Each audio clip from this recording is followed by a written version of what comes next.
Academic scholarships? Yes. Yes, sir. Yes. That's just my thought. I mean, I wouldn't spend my money. I'd save it. If you're going to, we will see you here on August the 20th. Any questions? Around. Yeah, I just Several attempts of physically lifting Joshua, officers were able to get him back into patrol vehicle 17-1. Joshua was still resisting and refusing to follow orders.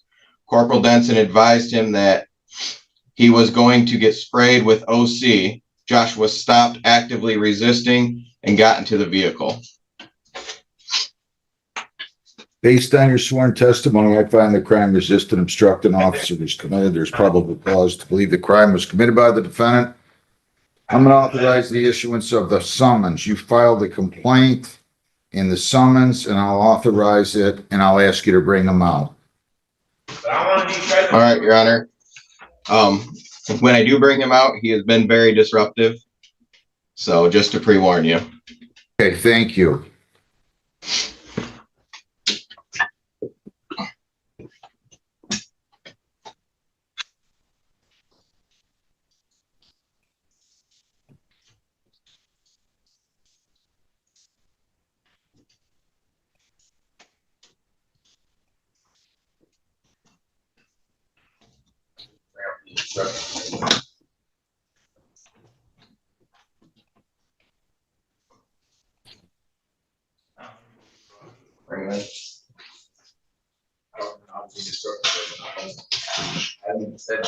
The judge can hear you while I'm in there.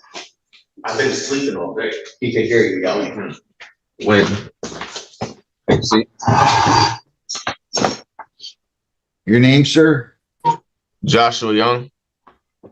Mr. Shemke? Good morning, Your Honor. Mr. Sheffield, member of my client's time to consent to the matter being heard via Zoom. As the arraignment away from a reading, my client stands before. I'll enter a not guilty plea for you. Where does he live? Do you live on 10 Mile in Farmington, sir? No, that's my old address. Like I actually live on the University of Michigan campus. So I Tell kind of me just your been going. address. Tell me your address. My address like 7064 Lexington. That's like my grandma's house, basically. In Ann Arbor? No, that's in Detroit. I thought you said you lived on the University of Michigan campus. Yeah, no, I live on the campus, but like not for the summer. Where? I live on the Flint campus. It's like 301 East First Street. Well, why are you giving me your grandma's address? Because I thought you meant like my home address. I'm sorry. I apologize. I mean where you're living now. Where are you living now? For the summer, like at my grandma's, 7064 Lexington. In Detroit? Yes, Your Honor. What's the zip code? 48209. That's where we're going to send you the mail. So I don't care if it's August, September, October, until you tell us differently, that's where we're going to send your notices. You understand that? Yes, Your Honor. Guilty plea. What do you want to say regarding bond? Your Honor, my client indicates that on probation parole maintains that he's a full-time student at U of M. Whether it's Ann Arbor or Flint, I'm not sure, but he does indicate that he has a strong family support system and will appear in any all future court dates. So we respect requesting leniency in determining appropriate bond. You got into the University of Michigan in Flint? Yeah. What do you study? It's like psych, a master in psych. Like I'm transferring to Wayne State in January, but I'm just up there because it's like a smaller campus. But I'm like mastering in psychology right now.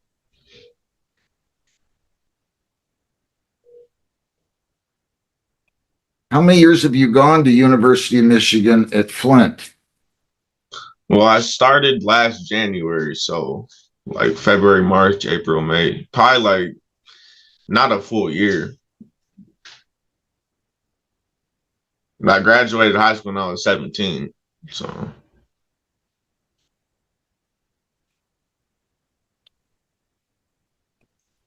The officer told me you've been disruptive. Well, can I say something on that? I don't want you to talk about your case. You're charged with resisting obstructing officer, Yeah. but people that Well, are disruptive don't usually show up in court, and that means I have to set a high bond. Are you with me?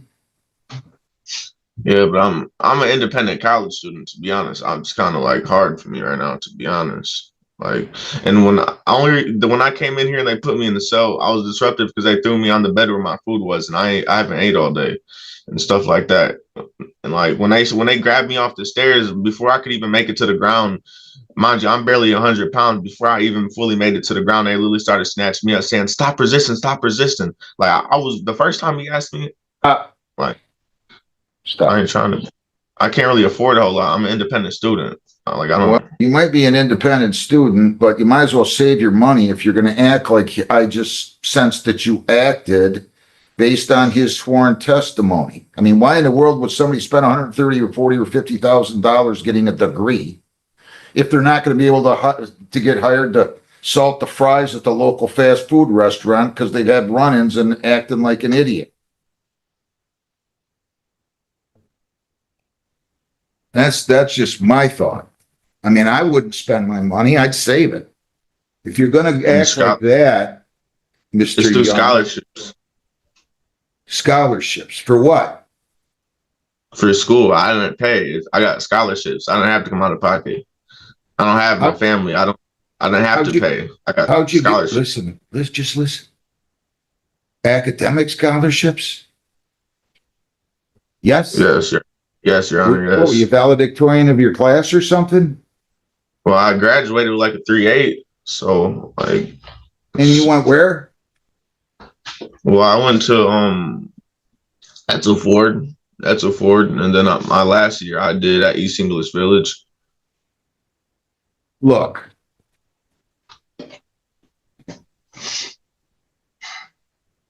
I'm going to go ahead and give you a personal bond. Okay? I'm going to give you a personal bond. Thank you. Grow up. Okay? Did you hear what I said to you? Grow Yes, Your up. Honor. It's time to grow up. Show respect. I can't believe you did well enough to get academic scholarships, and at least if 1/12 of what he just told me is true, you were acting like a child. And I don't want to talk about your case.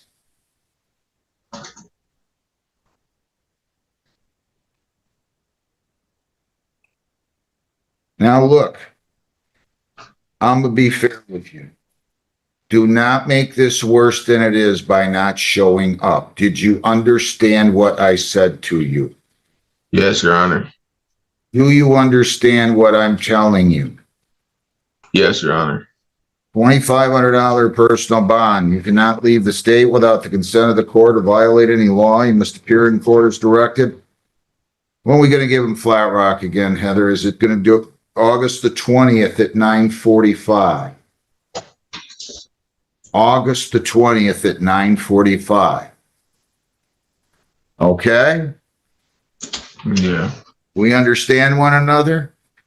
Yes, Your Honor. You and I are going to have a good understanding, right? Yes. I'm supposed to go back to school August 22nd, so that's perfect. It's 2 days before I go back to school, so that's perfect. We will see you here on August the 20th. Any questions? Yeah, I just have a question.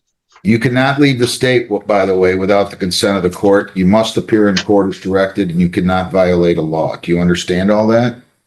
Yes, Your Honor, yes. What's your question? I just want to ask you, like, am I free to go today? Because I haven't really had no, like, sleep. My ears hurt and everything. Listen, if you don't have any other holds, I just gave you a personal bond. But if you don't show up, we're going to have a big problem, you and me, and I will remember you. Do you understand me? Yes, Your Honor. You have my word. I'll show up August 20th. So that means a personal bond means I can leave, basically, because I've You never don't really have to been post there. any money unless you got other holds. Does he have any other holds, officer, sergeant? Oh, no, he does not. Then you're going to be released. Thank you, Your Honor. I appreciate it, man. All right. I'll see Good you luck. We'll see you in a couple of weeks. August the 20th. Thank you. Hey, Judge. Thanks, Mr. What else do we have? In this courtroom, the judge carefully listened to every detail before reaching a decision. The court showed patience, fairness, and respect for both sides, while ensuring that accountability remained at the center of justice. The judge's words reflected the importance of responsibility, self-control, and respect for others. Rather than acting on emotion, the court relied on facts, evidence, and the rule of law. This case serves as a reminder that justice is not only about punishment, but also about protecting victims, encouraging accountability, and maintaining public trust. The courtroom once again demonstrated why fairness and law matter in society. What began as a normal morning commute quickly turned into a terrifying road rage encounter. A woman testified that a driver aggressively followed her off the highway, pulled alongside her vehicle, and pointed a gun in her direction. According to her testimony, the driver mouthed the chilling words,